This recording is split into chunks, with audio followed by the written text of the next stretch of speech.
एक जंग जो थमने का नाम नहीं ले रही और उस वॉर जोन में बढ़ रही है भारतीय स्टूडेंट्स की तादाद।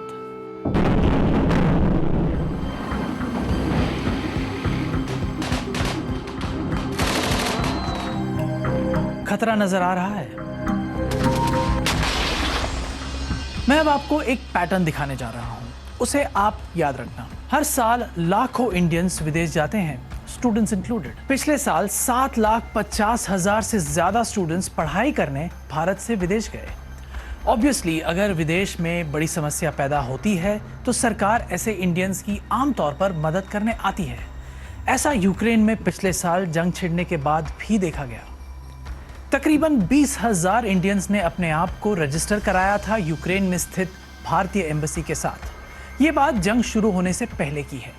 जंग शुरू होने के बाद 23,000 इंडियंस, जिसमें से 18,000 के आसपास स्टूडेंट्स थे, उन्हें इवैक्यूएट किया गया।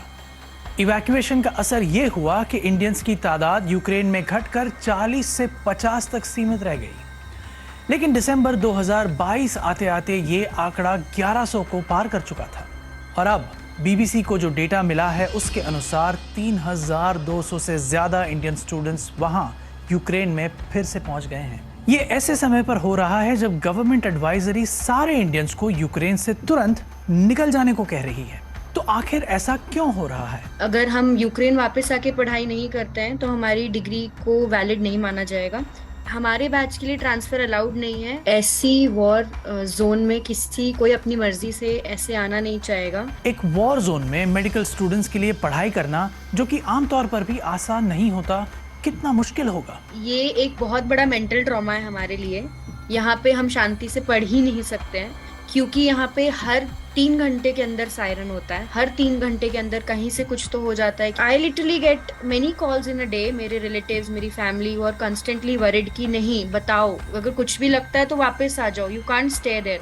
ये समझना कि सरकार ने इन स्टूडेंट्स के लिए कुछ भी नहीं किया गलत होगा।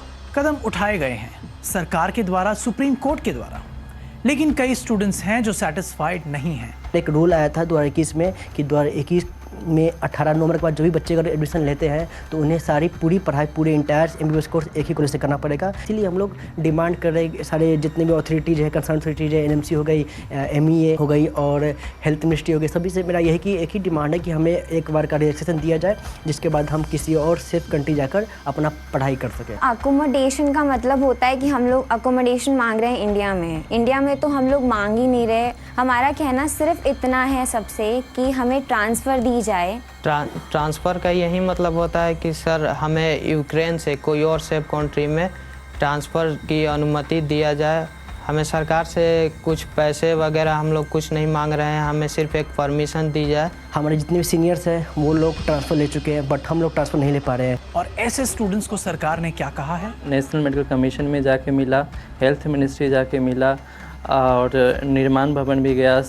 हेल्थ मिनिस्टर जो हमारे मनसुख मांडविया सर वहाँ भी गए, बट सब जगह एक मिनिस्ट्री से दूसरी मिनिस्ट्री पे बात को थोपी जा रही है। तो हमारे इशू को फुटबॉल की तरह इधर से उधर किया जा रहा है।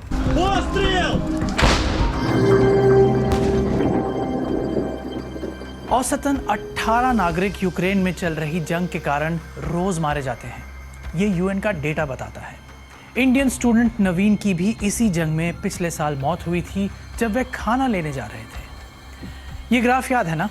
इंडियंस का इस वॉर जोन में आंकड़ा बढ़ता जा रहा है, खतरा भी बढ़ता जा रहा है। ये सारा डेटा हमने सरकार के इन विभागों के साथ शेयर किया है और जानना चाहा है कि उनका इस बारे में क्या कहना है। हमारे सवालों का अब तक कोई जवाब नहीं आया है।